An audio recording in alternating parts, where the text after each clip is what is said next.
is defined by the FR, where we regard R as a matrix-valued 1-1 form, and even though the entries of the matrix are not complex numbers, so we can still manage to define the invariant, define f of R.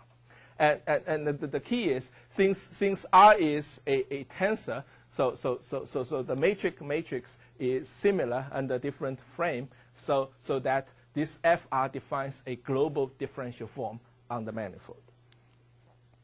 Okay, so these are the basic facts about the Cheng theory. So if we assume that the invariant polynomial has integer coefficients, so then the followings are true. Number one, this f of R, which is a globally defined differential form, has to be a closed form. And this is called, let's call the Cheng-Wei form. Okay? And since M is a compact manifold, a closed form, we can consider its cohomology class. So its cohomology class, number one, it is actually sitting in the integer cohomology. This is called Gauss-Bonnet-Theorem. And moreover, that the cohomology class is independent of the choice of the connection or the Hermitian metric. So it reflects the intrinsic property of the vector bundle. For example, if this cohomology class is not 0, then we can tell that the vector bundle is not trivial. Okay, so this work is joined with Michael Douglas. The one thing we need to do is we need to build Gauss-Bonnet theorem on modular spaces, and where by my talk yesterday, for modular space, it is almost always non-compact. So let me remark that in general, Gauss-Bonnet theorem is not true for non-compact manifold, even in two-dimensional space. So for two-dimensional space, if we have a compact manifold, compact Riemann surface, then the integration of Gauss curvature is 4 times of the Euler characteristic number. But if it's not compact, for example, let's take a cone, and let's make it smooth at the end, so that we have a non-compact manifold. And for such a manifold, we can define a metric such that the Gauss curvature is 0 outside the compact set. And if this cone angle, we can define the cone angle somehow, is an irrational number, then the integration of the total Gauss curvature, the total Gauss curvature is absolutely integrable because outside the compact set it's 0. But nevertheless, this is an irrational number. This could be an irrational number. This basically depends on the cone angle, and we can easily make the cone angle irrational. So that means if you integrate the curvature or integrate the Chern class on a non-compact manifold, not necessarily you will get integer or even rational number. Not necessarily you can always do that. And what we can prove is the following. So for the modular space of Calabi-Yau, that was initially the problem. For modular space of Calabi-Yau, we have the Weil-Petersen metric. And with respect to the Weil-Petersen metric, we have curvature. And with respect to curvature, we have the Chern-Wei forms. They are the global forms. And we are able to prove that. This one? Yeah, of course. It depends on how you define the cone angle, which is related to isopametric constant at infinity of this manifold. So here's our theorem.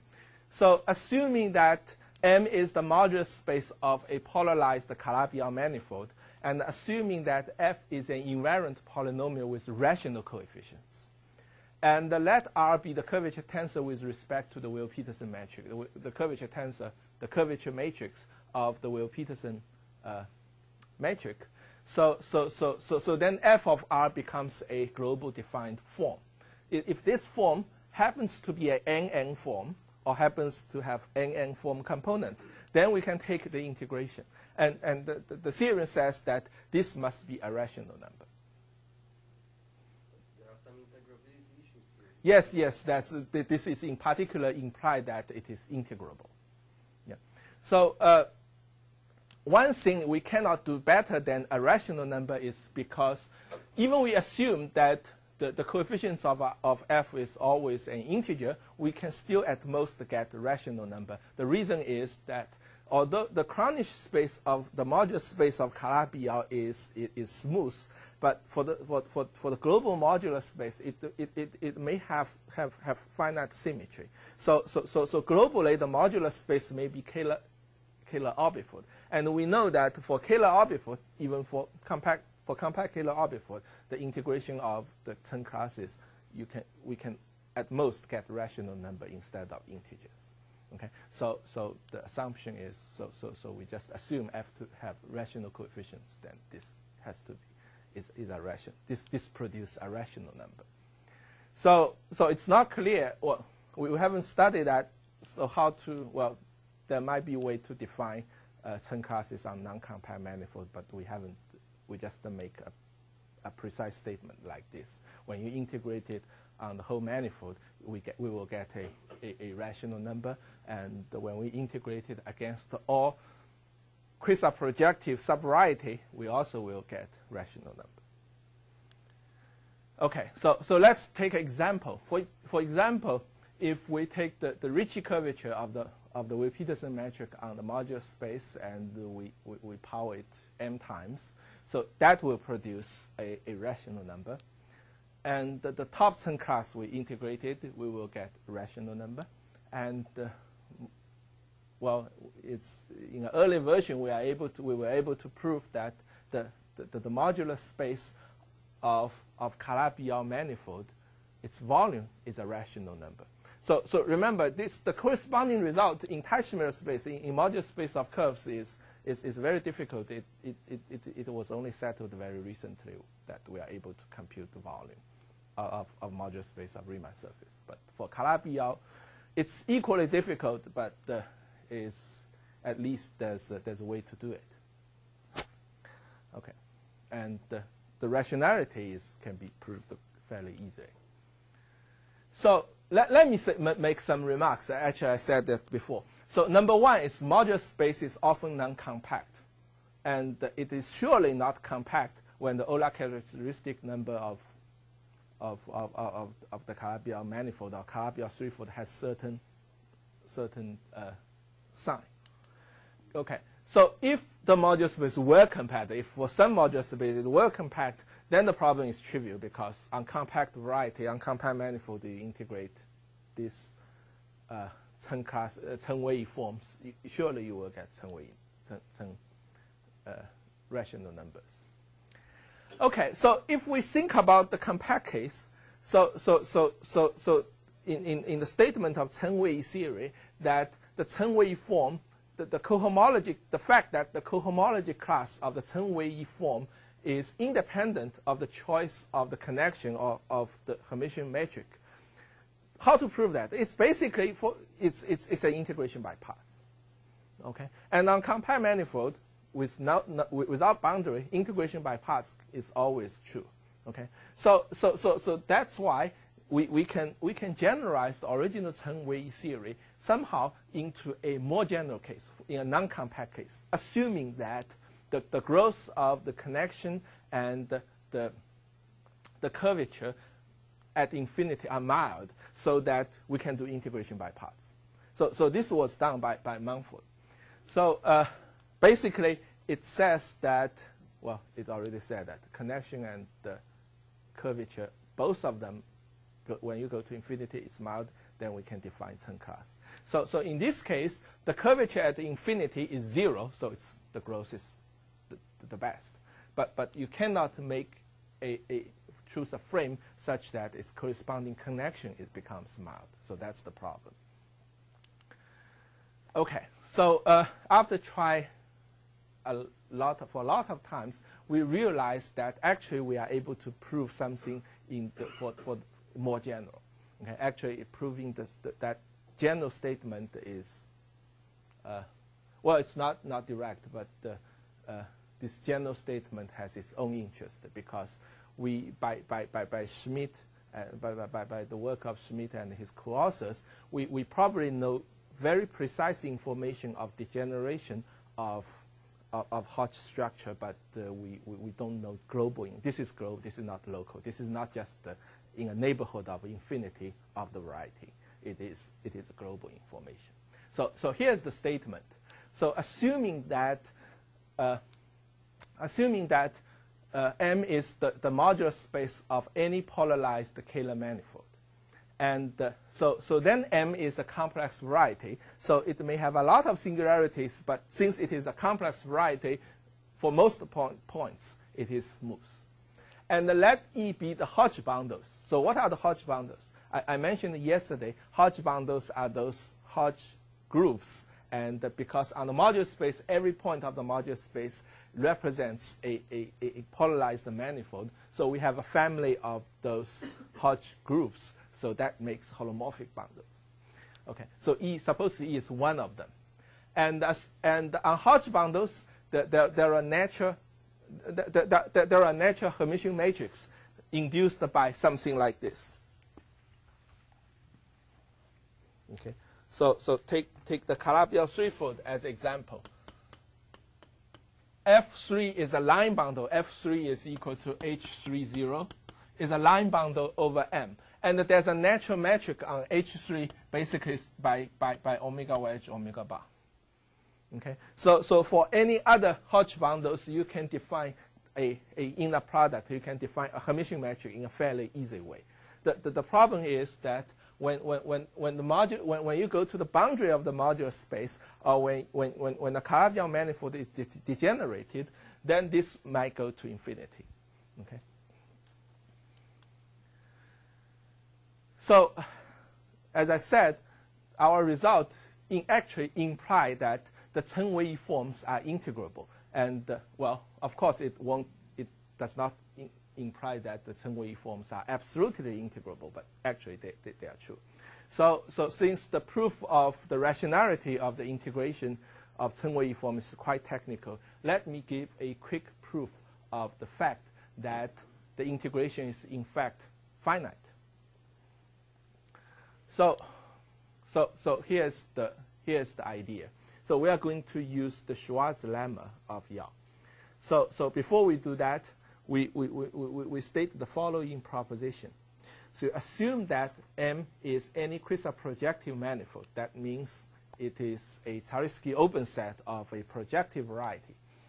So then there's a Kähler metric on M such that, number one, the metric is complete. Number two, that is that the Ricci curvature has a lower bound. The Ricci curvature of the metric has a lower bound. And the number three is that it has finite volume. So such a metric exists, and it's called a Poincaré metric. That's true for any on any quasi-projective variety manifold. Sorry. Okay. So how to see that? So let me first state some big theorem. This is essentially the implication of these big theorems. So number one is by Mumford, the modular space of any polarized Kähler manifold is a complex variety. That means it is reduced and non-reducible. Number two is, well, Fiewick said that it's actually a quasi-projective variety. So that complex variety is a quasi-projective variety. So you can compactify it, although that we don't know what happens for the compactification. So what happens at infinity is quite difficult. It's even for K3 surfaces, we don't know completely. And well, abstractly, we know what happens. What is the divisor at infinity is it can be made a divisor of normal crossings. So when we say we have a quasi-projective variety, what we mean is adding a compact subvariety at infinity, it becomes projective. And the Hironaka theorem says that after blowing up and after normalization for finite many steps, you can assume that the infinity are made from divisors of normal crossings. So that is a very strong result, because basically it says what at infinity are manifolds, but several manifolds that when they meet, they intersect transversally. Okay, so the implication of this is in any neighborhood of infinity, it is biholomorphic to something called delta star k cross delta L, where delta is the unit disk of C, and the delta star is the unit puncture disk. So what happened in infinity, in a neighborhood of infinity, is always of this form for different k and L. Okay, so how to construct the so-called Poincaré metric? Assuming that we are in one-dimensional case, let's say we are on puncture disk, then this is the standard Poincaré metric, which is complete, of finite volume, and its Ricci curvature is -1 or -4. It's a constant, so it has a lower bound. Okay, so in one-dimensional case, it's quite easy to construct the Poincaré metric. High dimension, as I mentioned, in a neighborhood of infinity, it is always of this form. And then you just extend this idea to the n-dimensional. For each component of this, you add a Poincaré metric. And for not punctured case, you put something like that. Okay? So on general quasi-projective manifold, because we can assume what at infinity is a divisor of normal crossings, then those divisors can be covered by finite many of neighborhoods. And essentially, the idea is to use in the partition of unity. So on each small neighborhood, you can define the Poincaré metric like this. And the idea is to use partition of unity to make them global. But you cannot just do partition of unity directly because you want to keep the matrix to be Kähler. So one observation is that the Poincaré metric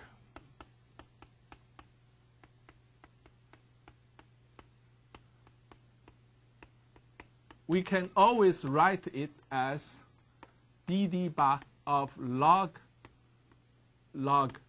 z squared. This is an identity. And using that, we can, before we do that, we can use partition of unity to make this function, potential function, global, and then take dd bar so that we can make a Kähler metric. So anyway, on a quasi-projective manifold, we have a Kähler metric because that Kähler metric is made from partition of unity. At infinity, it is of this form, so that its Ricci curvature has a lower bound, its finite volume, and it is complete. So the Poincaré metric is very good, but it's not intrinsically defined. It depends on the covering, it depends on the choice of partition of unity, and many, many other factors. But nevertheless, we have the following Schwarz lemma of Yau. So I only state the Schwarz lemma in the form we need to use. So it is as follows. Assuming that M is a Kähler manifold with two Kähler matrices. Okay? So for the first Kähler matrix, we assume that it has a lower bound. Okay? And the second one, we assume that for the second Kähler matrix, its holomorphic sectional curvature has a negative upper bound, negative K2. And we assume that with respect to the first matrix, M is complete. So then the conclusion is very strong. The more negative the curvature, the smaller the metric. So number one, you have an upper bound for omega 2 without even assuming its completeness or anything other than its not bisectional, holomorphic sectional curvature. Okay. Number two is you see the more negative k, the bigger the K2, the smaller it is. Okay. So this is called the Schwarz lemma. For example, it implies the Louisville theorem on any bounded holomorphic function on C has to be a constant because we have a map from C to the disk. This can be, okay. Anyway, this. So if we choose K1 to be 0, if you have some manifold which is Ricci flat, then actually you can prove. Okay. So.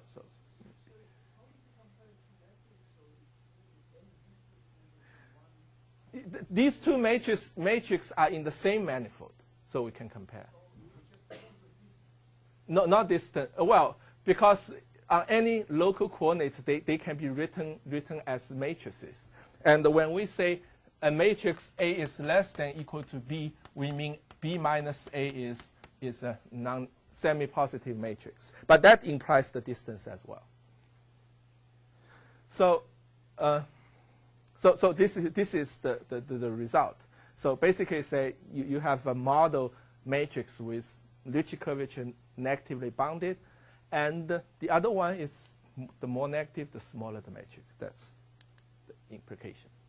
So we apply this Schwarz lemma into our case. On our quasi projective variety M, the modular space, we have two matrices. One is the Poincaré metric we just constructed. It has reached lower bound. It is complete. The other is the Hodge metric we defined yesterday, and we are able to prove that at least the holomorphic sectional curvature of it is negative away from 0. So therefore, there exists a constant C. The constant C can be made explicit such that omega h, the Hodge metric, is less than equal to the Poincaré metric. So it is an algebraic fact I didn't mention, but we can do it because as I said, the curvature of Weil-Peterson metric can be written out explicitly in terms of, say, Yukawa coupling or something like that. So then it is an algebraic fact that for any invariant polynomial acting on R, then it will be bounded, at least for the volume form, the NN form part is less than a constant times the volume form of this omega h, the Hodge metric. And Hodge metric is bounded by Poincaré metric, so FR is bounded by the Poincaré metric, but the Poincaré volume form is finite. It has finite volume. So therefore, so actually you can take absolutely the value to do that. Yes? I think I missed the point where the modular space is a quasi projective variety. Because of the Fewig's theorem, it's a quasi projective variety. Yeah, it states that for polarized compact Kähler manifold, its modular space is quasi projective. Okay, so therefore we can prove that it is bounded. So the proof is bounded. So to prove the rationality is much more complicated. For example, even in this cone case, it's not difficult to prove that the boundedness, because outside the compact set, you can estimate the curvature, but not the connection. So let me mention some previous result. So when this invariant polynomial happens to be the first term class, or more precisely, the m's power of the first term class, so then this was done before by myself and my collaborator. And for general modular space, actually, if the dimension is 1, there's only first term class. So the result was classical. It was known 30 years or even 40 years ago. So that was known. And so these two are for the modular space of Calabi-Yau manifold. So for the general modular space case, the case for first term class was proved by Collat in 86. So our result is true for in the most general case, the most general form of modular space of compact Kähler manifold, and the most general form of Hodge matrices. So before we are able to, so probably I only have time to explain why it's difficult and interesting to do the job. So before I explain the difficulty, I first need to quickly go over the idea of Mumford, which was done in 1979. So it's very classical. So the idea is as follows. So we are not integrating anything against on any compact complex any complex variety. We are integrating something over a quasi-projective variety. So assume that M is a quasi-projective variety, and let's assume that M bar is its compactification in some sense, and assume that we can extend our E as a holomorphic vector bundle to M bar, so that this becomes compact manifold, compact complex manifold, and holomorphic vector bundle. So what we can do is, on this manifold, we can always choose a Hermitian matrix H0, and which will produce R0, the curvature. So the idea is to compare this f of R to f of R0. Okay? So the right-hand side, by the Gauss-Bonnet theory, must be a rational number or even an integer. So if we are able to prove that this one is equal to that one, we are done. Okay? So, but we cannot really write things like that because this is an improper integral. So what we need to do is I put a cutoff function, which is a function which vanishes in a small neighborhood at infinity. Yes. What's different from R and R0? So this, we have a Hodge metric here. We have a metric here, and we have curvature on M. But M is non-compact, which means R probably will go to infinity, will become singular at infinity. So the idea among for this, I compactify it, and I pick up any smooth metric and therefore smooth connection and the curvature, so that this part will be by Gauss-Bonnet formula, this is a rational number. So we try to compare these two. Okay. So in order to compare this, we have to put a cutoff function, which we assume that is almost everywhere 1, unless in a very small neighborhood at infinity. Okay. So we subtract them. Okay. So the difference, one way to write down the difference is to use the Bott-Chen class. Right. At least you can write it as dd bar of something. But that won't work in our case. For us, okay, well, in Mumford's case, or in our case as well. So we wish that this difference, when Lu goes to a constant function 1, it will actually, this one will actually, of course, this is because assuming FR is absolutely integrable, this will give us that. This will go to that. So then we prove the result. If we can prove this one minus that one is less than epsilon, then we are done. So how to do the job? So if we go back to, if we study the proof that of the Chen-Wei, the cohomology independence. So Chen-Wei form in cohomology class is independent of this. We examine that. We know that we need to first polarize a function, the function f, the invariant polynomial function f. F is a degree n function, and by polarization we mean that we make it a sesquilinear form. So the polarization of an invariant polynomial is a f tilde such that it is symmetric and itself is invariant under the similar transformation, and the f tilde is linear with respect to all components. So for example, if we have a function fx, so I mentioned, and the relation between f tilde and f is this. So if we have a function fx equals f squared, so the polarization makes it a function fxy which is equal to xy. So that it's symmetric, and when x is equal to y, it goes back to the original function. And then with respect to when you fix, so for x and y, they are linear functions. So this is the benefit. Okay, here I gave another example. If you take trace of a squared, then the corresponding f tilde is trace of ab plus ba. So we need ab plus ba to make it symmetric. Anyway, so invariant polynomial, it's a theory in algebra that any invariant polynomial has a unique polarization, f tilde. Okay, so with f tilde, we can do the following. So this is one of the elementary but the key equation.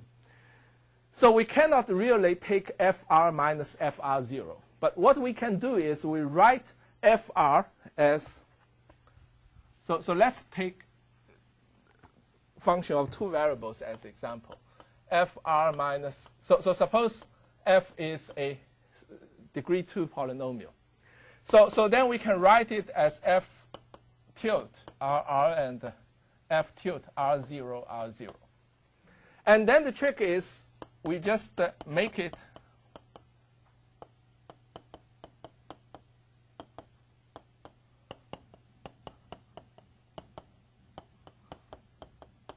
we add one term minus one term. And the fact that with respect to each component it's linear tells us that we can combine the first two as something like this, and the rest of them by. We can rewrite things like that. So the difference becomes this. Okay. So in general, we have this formula. The summation is from I from 1, just like this. This is the n-dimensional case.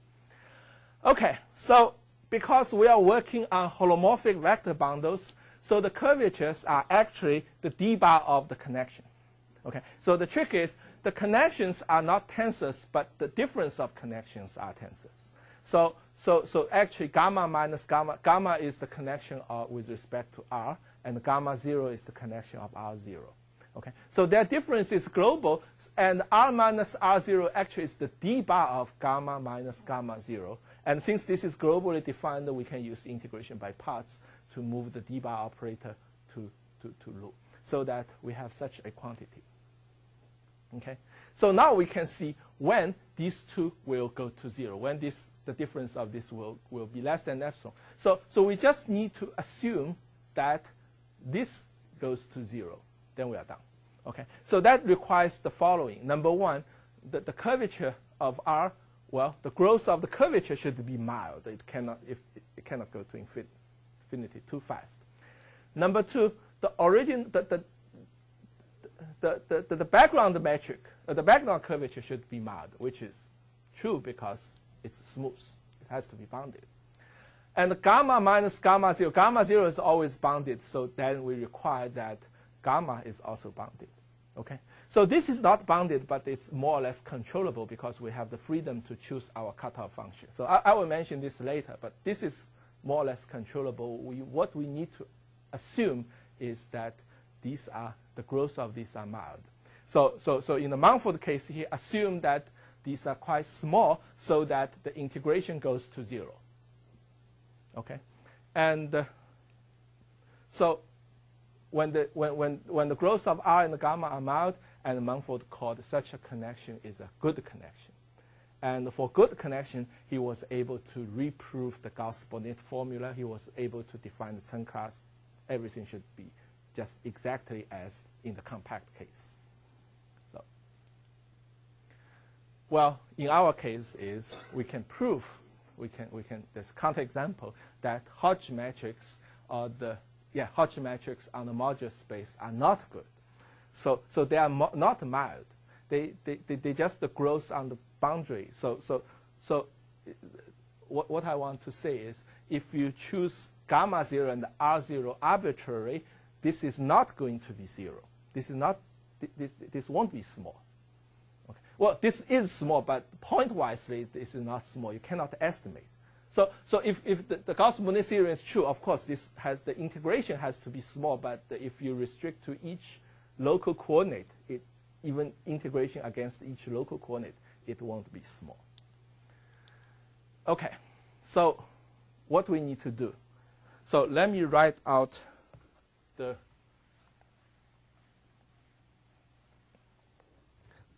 key thing. So we want to make, I just write in the 3-dimensional case. I want to make this small as possible, and in general it is not. So what we need to do, number one is we need to control this. Okay. Number two, we need to control gamma and R. And very trickily, we need to control the smooth part of that. So I will mention this. So let's go on this one, d bar. So this is special in the complex case or in the 2-dimensional case. So if we are in a neighborhood of Rn, and if we assume that we have an epsilon neighborhood, okay, so then what we can, so if we have a cutoff function which is so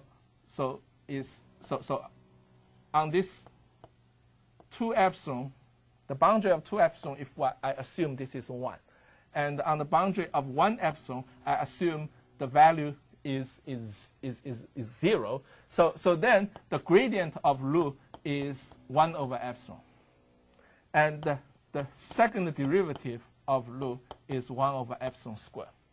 So these bounds are in general not, you cannot improve that, except for 2-dimensional case. Okay? For n greater than 1, this is the best you can get. For 2-dimensional case, what we can do is, well, we can define a function which vanishes on 2 epsilon, is 1 on 2 epsilon, vanishes on 1 epsilon, and the gradient Lu, we can make gradient Lu to be 1 over epsilon. Well, actually, we can make it something like that. And the Laplace Lu to be epsilon squared log epsilon squared.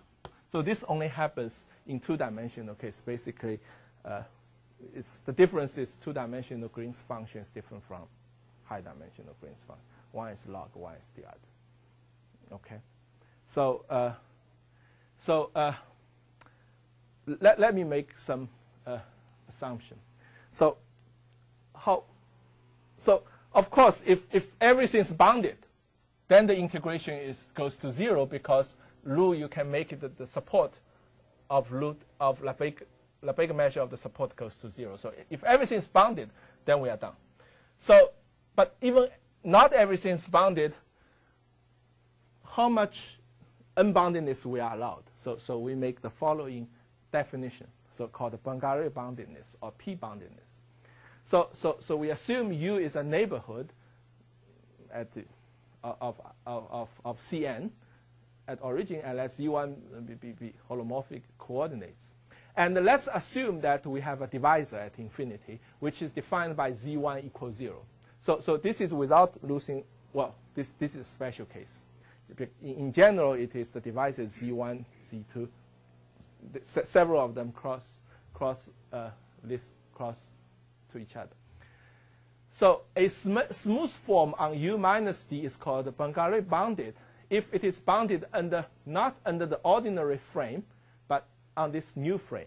Okay? So the ordinary frame is dz1 through dzn. But now, because of the existence of this, we make it bounded with dzj.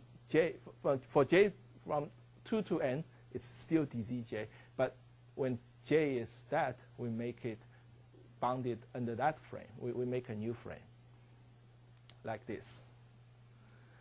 Okay, so for example, a 1 form is Poincaré bounded if that the first component A1 is less than this, and all the rest of AKs are actually bounded. So this is Poincaré boundedness, and there are several obvious propositions of that. One is if phi1, phi2 are bounded, so is phi1 wedge phi2. If they are really bounded, they are bounded in the ordinary sense, this is true. But for P-boundedness, they are also true. And if a NN form is Poincaré bounded, that means it is less than that one. Okay, I forgot to write the volume form. So that means if we have a NN form which is P-bounded, then it is integrable, because you integrate the right-hand side, it is a finite number. Okay. So this is finite. So we need to prove. So in terms of P-boundedness, what we can do is we can. So the result here is that we are able to construct a cutoff function whose support can be made very small in a neighborhood of infinity, such that d bar of Lu is P-bounded. Okay, we are going to prove everything is P-bounded. And then the integration is a finite number. And then, therefore, since the support of Lu can be made very small, the measure of the support can be made very, very small, well, if it's integrable and the support is very, very small, so the total integration goes to 0. Okay, so that's the idea. So this has been done. We can make this one P-bounded. So how about the rest? Okay. So if we choose an arbitrary, so now let's make our setting. So we start with a the modular space of a polarized manifold, and by the those big series, we know it's a quasi-projective variety such that at infinity it is the divisor is of normal crossings. And when the divisor is normal crossings and by variation of Hodge structure, we can actually extend those Hodge bundles, extend it to be a vector bundle under compactification to make it a vector bundle. So this can also be always be done. And then, so this is an important theorem of Smith, which tells us that, and his nilpotent object theorem and the SL2 object theorem basically tells us that although for degeneration of Kähler manifold we can say very little, we can almost tell almost everything about the degeneration of the variation of Hodge structure. And this is one piece of his result. So he proved that so now let's assume that in the simplest case, assuming that the infinity is just the one manifold, not several manifolds with normal crossing. So just one manifold defined by Z1 equals 0. So let's see. In this simplest case, what Smith proved was the Hodge matrix can be, if you choose the right frame, then the Hodge matrix can be written something like this. So at infinity, it does go to infinity. It does become singular. Well, not necessarily go to infinity because alpha could be negative. But anyway, so it does become singular, but the singularities are logarithmic singularities. We can always find the rational, well, half integers, alpha 1 through alpha r, such that the h at infinity this is the major part, plus some lower order terms, which are smaller than that. Okay. Where R1 is the norm of Z1. Okay? So the asymptotic behavior of the matrix is actually quite well known. It's quite explicit. It's like that. So why such a good matrix will produce bad connection? So that's because a straightforward computation. So let's compute. So if we assume that the capital lambda is equal to this one, then we can write h as lambda h prime lambda, where h prime is it becomes a identity matrix plus lower order terms. This is because of this. So we can do that. Okay. So when we do that, so then we can compute the connection. The connection is DH minus 1, just for holomorphic vector field, vector bundle. So using lambda and h, we have a complicated expression, but it's straightforward. This is the connection. So let's check. So this one is good because lambda is a diagonalized matrix. D lambda lambda minus 1 is basically log of this, and then take derivative. Okay, it's log r, take derivative, so we get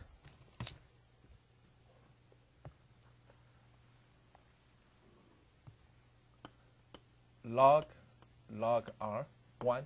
We take derivative, we will get r1 log r1. Basically, we get that, and that's Poincaré bounded.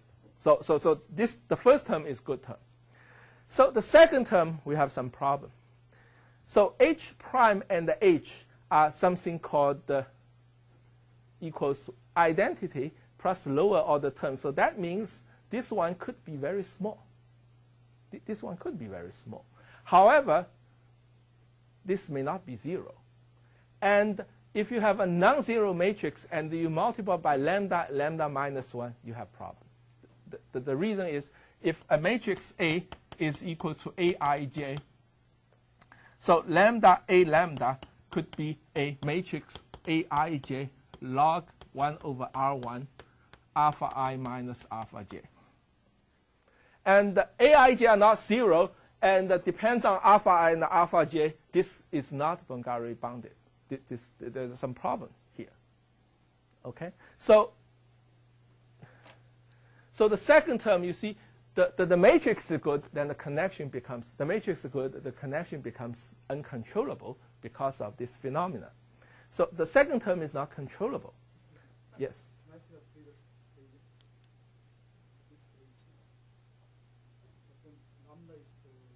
Lambda is half of it. Yeah, so lambda times identity times lambda gives the first term, but we have lower order terms, so we can always write things like that. Yes. How does this compare with Markov picture? And Markov space has this extension of bundle. Yes. What about this? Here, the bundle can be are extendable. The Hodge bundles are extendable. That's called that's by the Schmidt's nilpotent orbit theory. It's basically say the bundle is extendable. Yeah. All the Hodge bundles can be extended to the infinity. That can be done.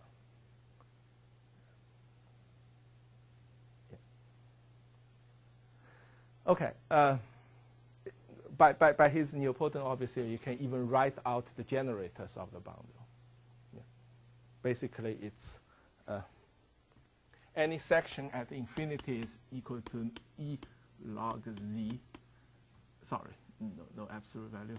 A nilpotent orbit times some holomorphic function, and that holomorphic function gives the holomorphic frame at infinity, which defines the holomorphic frame. So, which means it extends as a bundle, because we can write out the frames at infinity explicitly.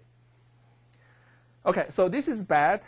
This is also bad. You can imagine anything when you multiple lambda from left, lambda -1 from right is bad. So how to just solve the problem? Okay, so this is so before I say that, let me state gamma 0 and R0 are smooth.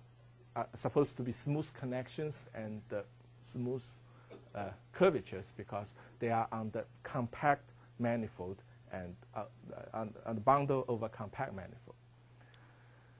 Okay, so the trick is this one, the first term is good, the rest of them are not good, but we can make them good by doing the following. We move this lambda to the left-hand side, move this to the right-hand side. So we just change the frame of this by make a singular change of frame. So lambda itself it becomes singular when R goes to 0.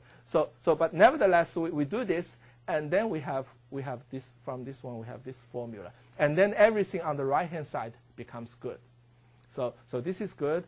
This is H prime is identity plus smaller terms. So this is even bounded.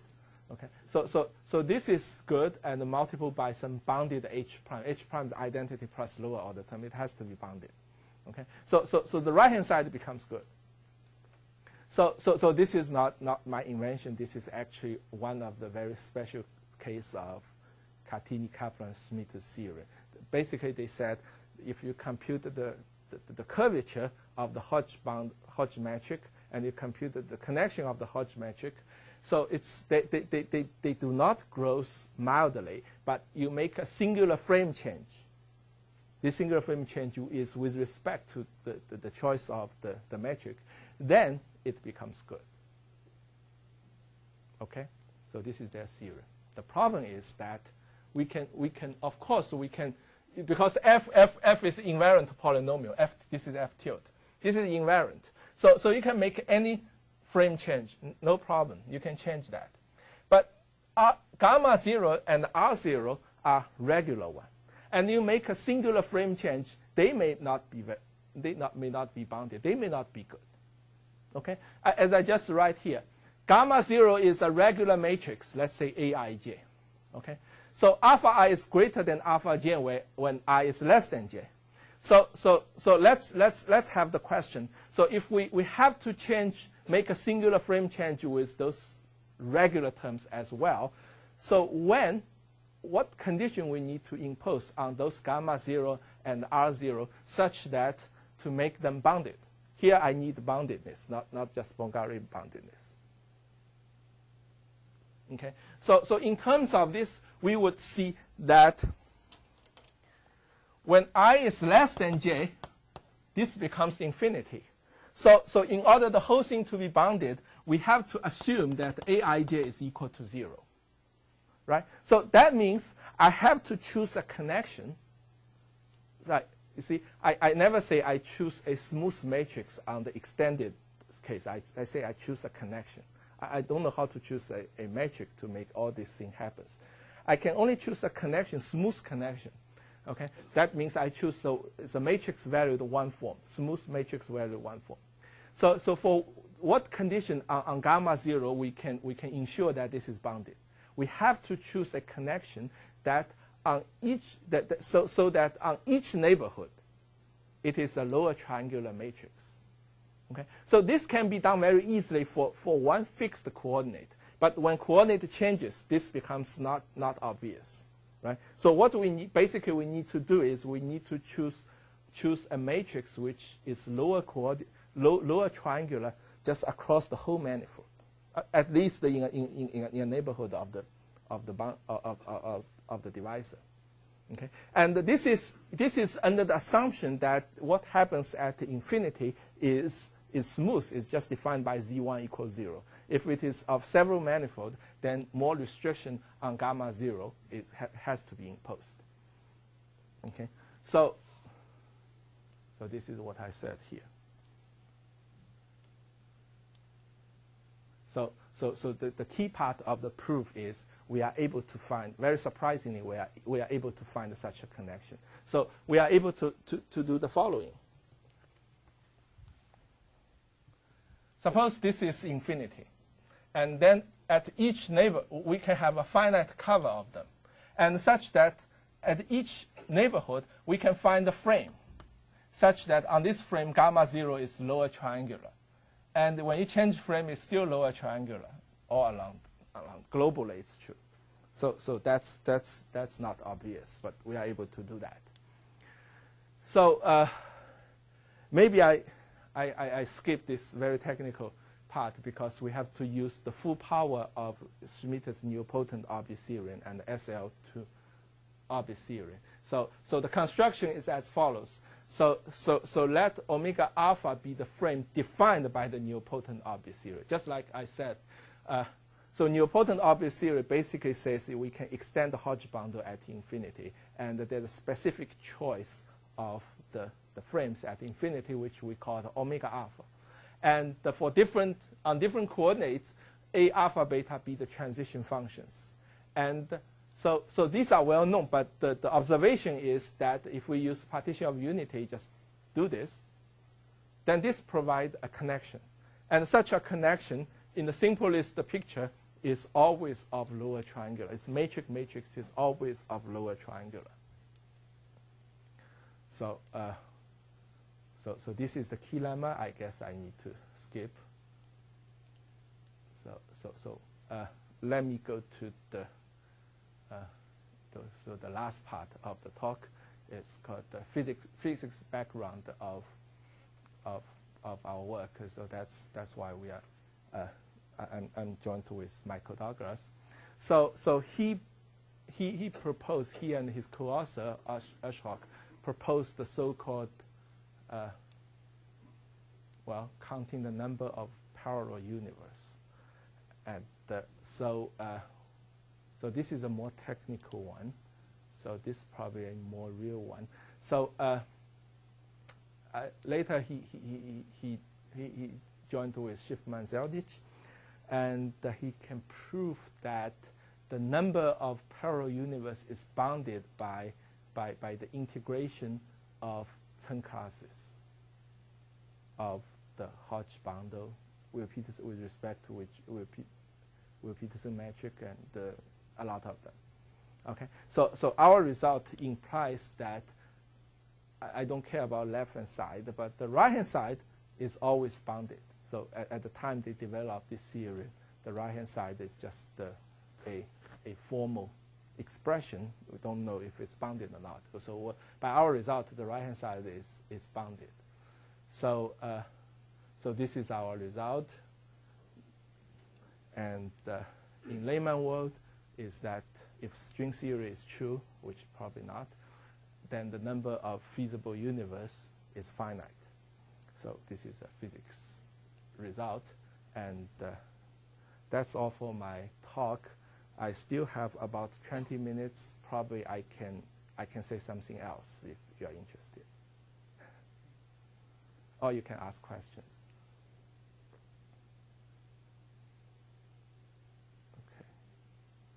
Okay. maybe I talk something. It's also my research, but I haven't just typed it down. Maybe I can. Yes. The universe actually pendulum, right? The universe you count there actually pendulum. So you have a collateral three-point, and then you count it according to space-time, and then you have a uniform actually pendulum. So no, the modular space, which is. I mean that you're counting of universe in the physics application. You count the number of universe possible. I don't know. I don't know. just physics motivation. I really don't know. What I know is that on any manifold, for whatever Cheng-Wei form, it will give us a finite number. The question is that even for the simplest case, for example, the modular space of Calabi-Yau quintics, the modular space is 101 dimension. What we know is that the volume is finite and it has to be a rational number, but we cannot compute it. It requires a lot of work, but it's doable, but it's quite complicated because the dimension is too big. So in that simplest case, I don't know how to do it. One thing probably people can do is compute the number. Compute the volume of the modular space of K3 surfaces, which is a locally symmetric space. This probably was known already. And in that case, the Weil-Petersen metric is equal to the, up to a constant, is equal to the invariant, is equal to the Hermitian, the symmetric space metric. So we can compute. So for one-dimensional case, the mirror, the quintic mirror, whose modular space is one-dimensional, Douglas was able to compute its volume explicitly because it's one dimension. So these are the things.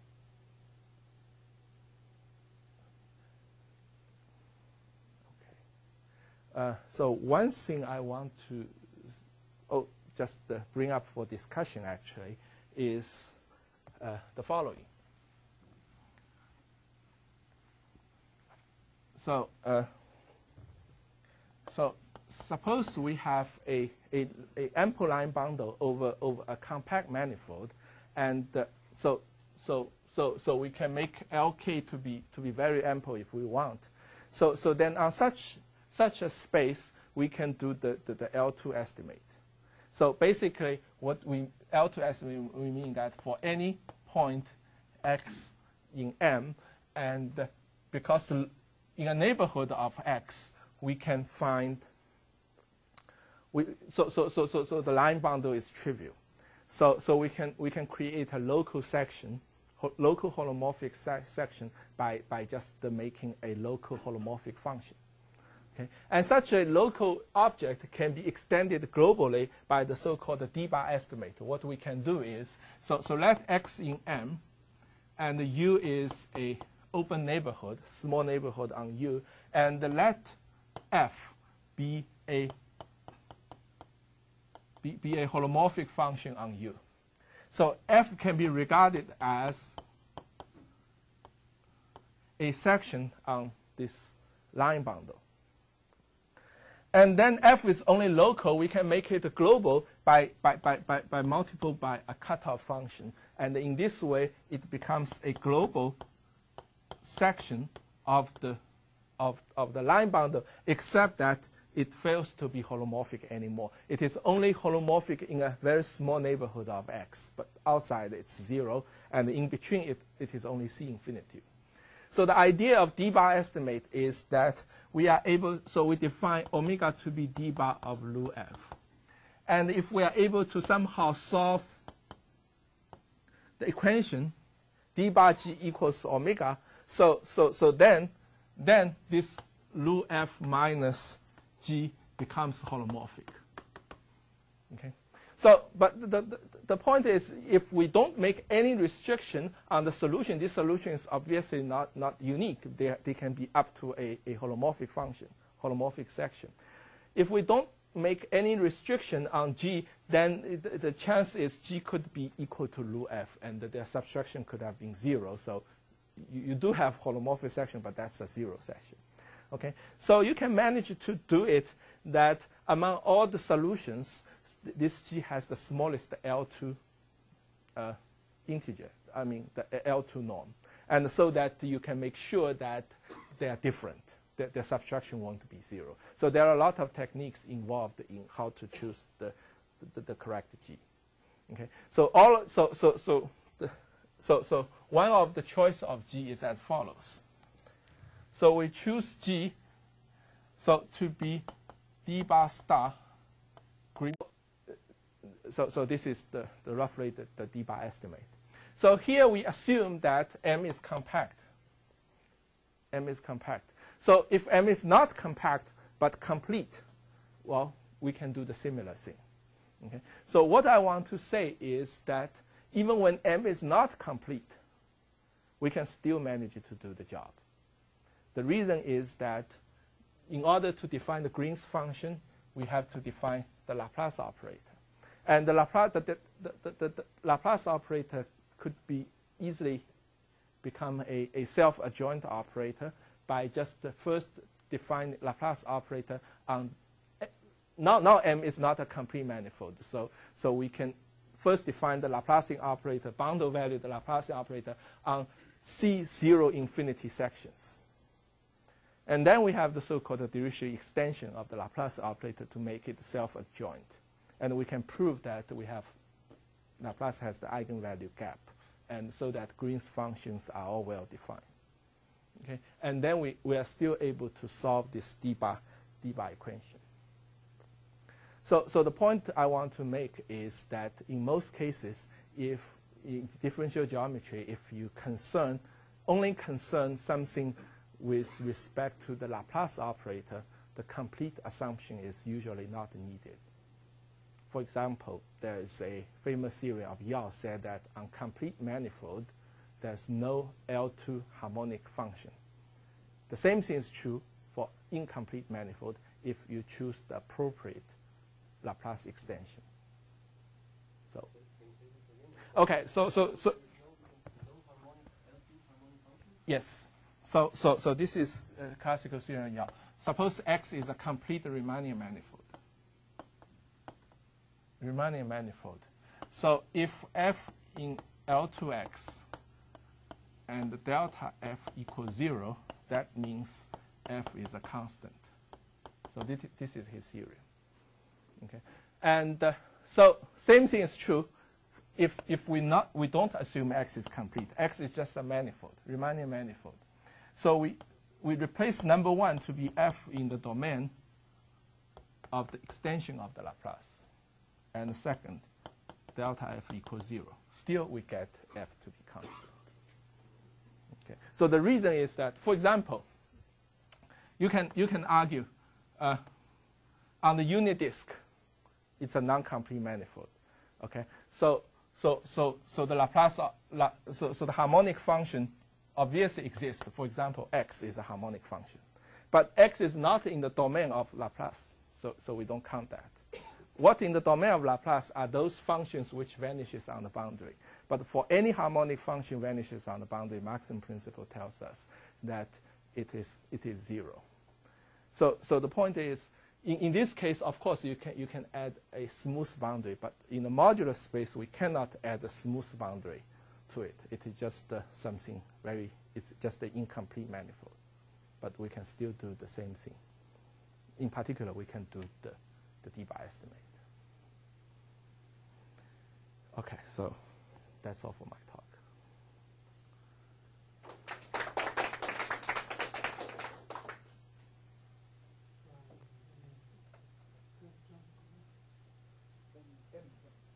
Yes.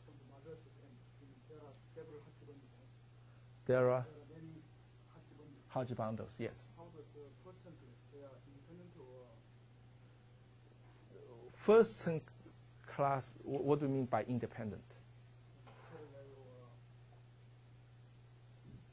I don't know why the first class, I don't know the relation of first class. You can compute them, but why they have to be parallel?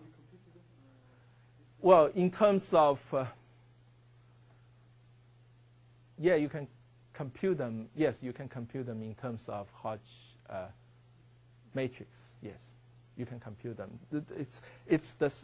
So basically it's something like this. For example, the first term class of F3 is the Will-Peterson metric. Okay. Well, this may be misleading. Basically, the first term class of the matrix is equal to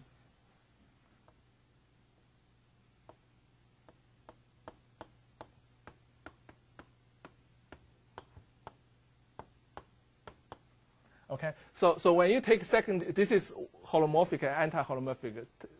Computing term class basically takes second derivative, two derivatives. So one has to be acting on this, one has to be acting on that. So basically you have such a formula. And so that essentially say the term class of F3 is the, roughly speaking, is the Hodge matrix on H21. This is. So in that sense, you probably can compute the first term class of all Hodge bundles.